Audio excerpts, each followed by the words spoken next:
Let's queer up the top stories of the year. This is number 13 of 2025. WorldPride DC only meets 33% of projected attendance and revenue, mostly over concerns of fear. On June 9th, we discussed WorldPride 2025 and its conclusion of mixed results. Tourism fell short of early projections, raising questions about expectations and impact. Still, major performances, historic visuals, and moments of resilience filled the streets, underscoring the LGBTQ community's determination and visibility. Now let's dive deep into this big LGBTQ story for today. I'm Faye Watt, and let's queer up gay culture. WorldPride DC only meets 33% of projected attendance and revenue, mostly over concerns of fear. WorldPride in Washington finished last night in the shadow of the Capitol and the White House. But largely, the news promised by WorldPride organizers had disappointing results for attendance and revenues. WorldPride may not even end up to be the largest LGBTQ event in America in 2025. BBC reports on the numbers for WorldPride saying, quote, the U.S. Capitol won the bid to host WorldPride years before Trump's re-election. In January, the event organizers had projected that the celebration, which coincides with the 50th anniversary of Washington's first Pride March, would attract 3 million visitors and contribute nearly $800 million to the local economy. But their expectations have now dropped to about a third of their previous estimates, end quote. Destination DC, the official tourism organization for the city, reports that overall occupancy over the weekend in Washington, D.C. was down 3% compared to the same weekend in 2024. This means that the visibility of Pride may not have drawn the expected huge international visitors. The downturn of the entire city may suggest concerns related to WorldPride may have kept even more tourists away. Washington's mayor, Muriel Bowser, discussed the concerns of the weekend when she acknowledged the visitors, saying, quote, feel scared that an environment is developing that is anti-LGBTQ, but we can't live in fear. We have to live our lives and be as best prepared as we can, end quote.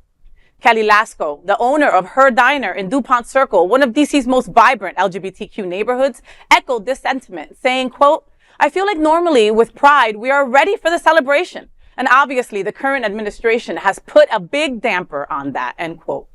Many stories developed over the weekend. On a brighter note, Broadway and Hollywood star Cynthia Erivo headlined the celebration with power and pride. The festivities kicked off with a jaw-dropping sight, a rainbow flag as long as 3 football fields, carried by 500 proud voices and supporters from the Gay Men's Chorus of Washington, D.C. Behind them, buses rolled by, draped in trans, bi, and ace flags, with cheers ringing through the streets. Erivo lit up the night by singing Whitney Houston's I Want to Dance with Somebody, calling back to the lives lost in the Pulse nightclub shooting. As Erivo gave a quick shout out to her wicked hits, the crowd erupted in joy. One of the headlines at the WorldPride DC was RuPaul.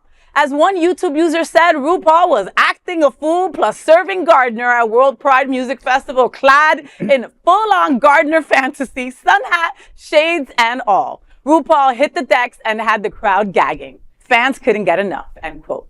Another memorable moment at WorldPride, Jennifer Lopez premiered I'm Free, an LGBTQ anthem with the lyric, free to love whoever I please. Backed by the Gay Men's Chorus of Washington, she also covered George Michael's Freedom on the White House lawn, saluting queer fans and spotlighting freedom through song, not stardom.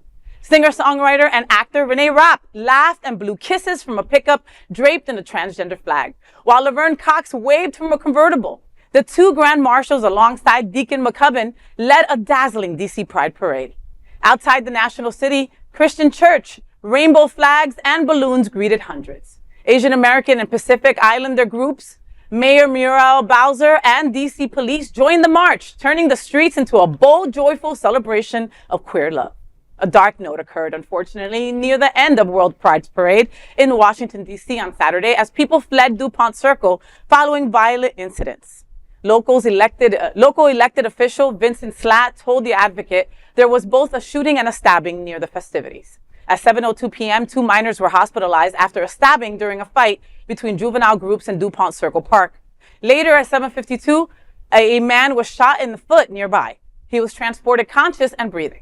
Police have not confirmed whether the violence was linked to Pride or if the victims had attended the celebration.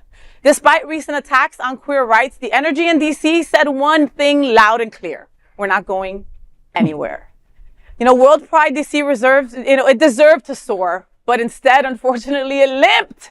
The performers were electric, the flags were flying, and Cynthia Erivo gave us church and gave us pulse all in one note. But let's be real. Fear loomed. The drop in turnout wasn't about lack of pride. It was about safety. When people don't feel protected in the capital of the so-called free world, that's not just a bad look for WorldPride, but that's a warning shot for all of us. You know, we need joy and justice in our lives. And unfortunately, you know, this had to play out how it played out. What do you boys think? I mean, the program itself was stellar. I mean, look at the artists that came in: Cynthia Erivo, the Gay Men's Chorus of Washington D.C. You know, I mean, you know, we're you know, we'll definitely get in there and perform, especially during the Pride months when it's most necessary. But you know, the one thing that was missing from this, obviously, is a better president. And I think that was what was anticipating from all of this. That's it was like, statement. I think, you know, when they chose Washington, D.C., I think we were being hopeful and, you know, on a better outcome. But I attended the one, you know, the 50th anniversary in New York about 5 years ago and stuff. And it was electrifying. It was so mass. So, you know, I understand people's fears and, you know, not wanting to, you know, be cautious and stay home. But, you know, it's more important than ever to really get out. And I'm hoping that people, especially in South Florida this weekend, will definitely come out for all the Pride celebrations. Yeah, but what a big hit. Like 3% under last year at the same time. Cal? And they've been advertising this for years. Like, I know people who've been talking about DC Pride, you know, going on years and years, and we've even talked about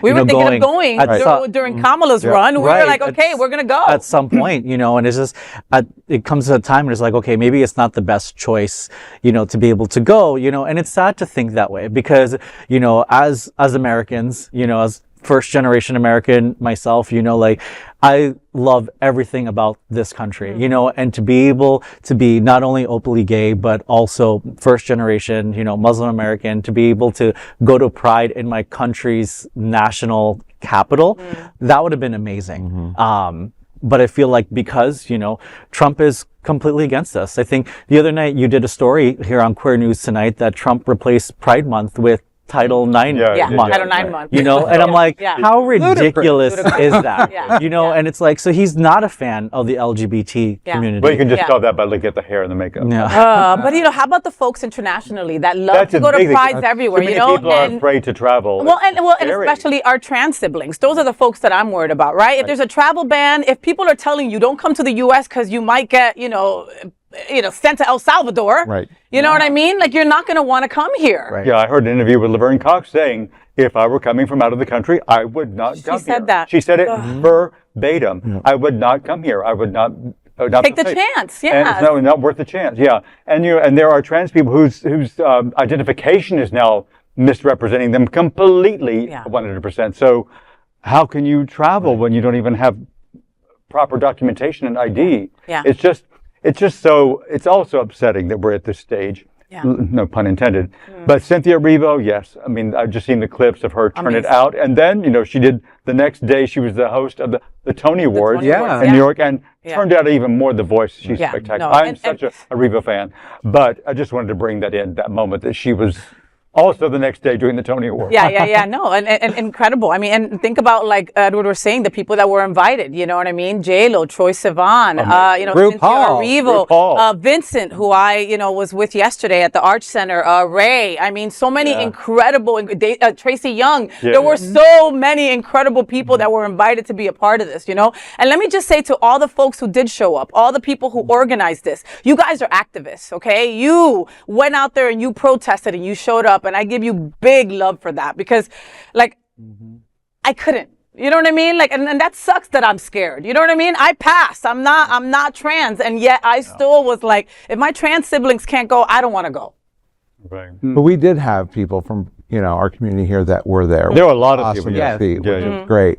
And, you know, we've seen the numbers dropping in Pride. You know, I think when they say 33%, how much of that was anticipated international travel versus domestic, you know, because I would be curious to see that large percentage due to the international travel ban. I think it would be both, because I mean, when you think about it, now when you think of DC, at least for me, when I think of DC, I think of Trump. You know what I mean? When I think of the White House, I think of Trump. When I think of the Capitol, I think of Trump. You know, so that just means that domestically, people would be like, I don't want to go there either. Yeah. And not It would be, would have been different if it would have been Kamala. We all would have been I there know. half naked right there on the lawn. And not many people talk about the economic impact of these events. This event would have brought $800 million to DC. That's hotels, that's food, that's spending in Uber, that's like, you go to these events, you spend money. Just like with Stonewall Pride and Wilton Manors, people are going to eat, they're going to drink, they have to Uber here, they're going to spend money, and that's the economic impact that these events have on our cities. And people need to start to realize that. These events are important, not only for our community and society, but the economic impact as well. We are bringing you a special presentation of the 25 most important stories of the year that we call the Top 25 of 2025. There is no other queer nonprofit media platform like this in the entire world. Support our LGBTQ stories by subscribing and sharing Queer News Tonight.